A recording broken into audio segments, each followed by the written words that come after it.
আসসালামু আলাইকুম, আমন্ত্রণ জানাচ্ছি নিউজ লাইভ থেকে। আজকের বিশেষ সংবাদ আপডেট নিয়ে হাজির হয়েছি, সাথে থাকুন, জানাচ্ছি বিস্তারিত। কোট শুট পরে খাল পরিষ্কার হবে না, মির্জা ফখরুল ইসলাম আলমগীর।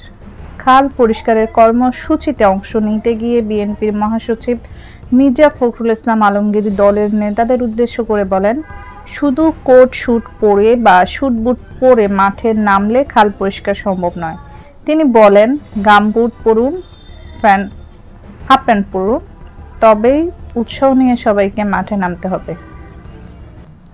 নারী নেত্রীর উদ্দেশ্যে মির্জা ফখরুল বলেন, কেউ কেউ পার্লার থেকে এসে কর্মসূচিতে অংশ নিচ্ছেন, এভাবে হবে না।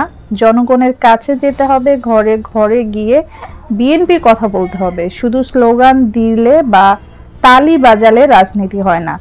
তিনি আরও দাবি করেন, শহীদ প্রেসিডেন্ট জিয়াউর রহমান নদী খাল পুনঃখননের কাজ করেছিলেন, তাই বিএনপিকে মানুষের জন্য মাঠ থেকে কাজ করতে হবে।